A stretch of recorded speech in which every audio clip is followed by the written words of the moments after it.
ಸ್ನೇಹಿತರೆ ನಮಸ್ಕಾರ.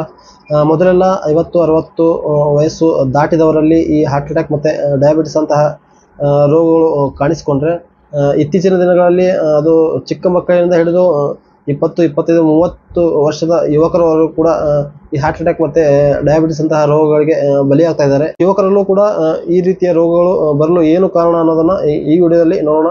ತಾಯಿಯ ಗರ್ಭದಲ್ಲಿ ಭ್ರೂಣದ ರೂಪದಲ್ಲಿ ಏನು ಮಗು ಇರುತ್ತಲ್ಲ, ಸೊ ಅದರಲ್ಲಿ ಮೊದಲು ಡೆವಲಪ್ ಆಗತಕ್ಕಂಥ ಆರ್ಗನ್ ಅಂದರೆ ಅದು ಹೃದಯನೇ.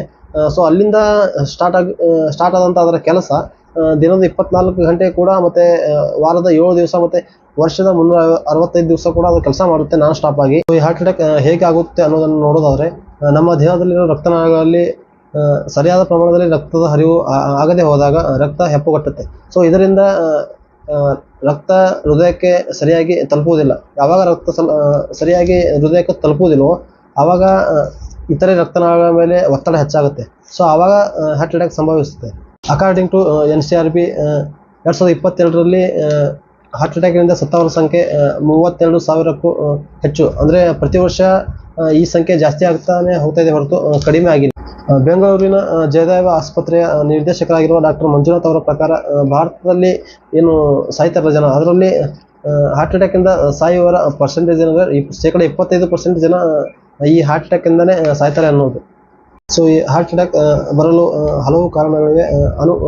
ಅನುವಂಶೀಯವಾಗಿ ಕೂಡ ಬರಬಹುದು. ಅಂದರೆ ನಮ್ಮ ತಾತ, ಮುತ್ತಾತ ಅಥವಾ ತಂದೆ ತಾಯಿಗೆ ಯಾರಿಗಾದರೂ ಇದ್ದರೆ ಅದನ್ನು ಜೆನೆಟಿಕ್ಸ್ ರೂಪದಲ್ಲಿ ನಮಗೂ ಬರುವಂಥ ಸಾಧ್ಯತೆ ಇರುತ್ತೆ.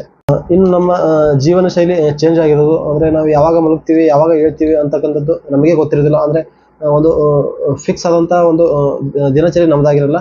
ಸೊ ಅದರಿಂದ ಕೂಡ ಹಾರ್ಟ್ನ ಮೇಲೆ ಪ್ರಭಾವ ಬೀರುತ್ತೆ. ಸಮತೋಲನವಾದ ಆಹಾರವನ್ನು ಸೇವನೆ ಮಾಡದೇ ಇರೋದ್ರಿಂದ, ಅಂದರೆ ಈ ಪ್ರೋಟೀನು, ವಿಟಮಿನ್, ಕೊಬ್ಬು, ಖನಿಜ ಮತ್ತು ಕಾರ್ಬೋಹೈಡ್ರೇಟ್ಗಳನ್ನು ಒಳಗೊಳ್ಳುವಂತಹ ಆಹಾರವನ್ನು ಸೇವನೆ ಮಾಡದೇ ಇರೋದ್ರಿಂದ, ನಿಯಮಿತವಾಗಿ ವ್ಯಾಯಾಮ ಮತ್ತು ದೇಹಕ್ಕೆ ಎಕ್ಸರ್ಸೈಸ್ ಕೊಡದೇ ಇರೋದ್ರಿಂದ ಕೂಡ ಹಾರ್ಟ್ ಅಟ್ಯಾಕ್ ಆಗುವ ಸಂಭವ ಹೆಚ್ಚಾಗಿರುತ್ತೆ.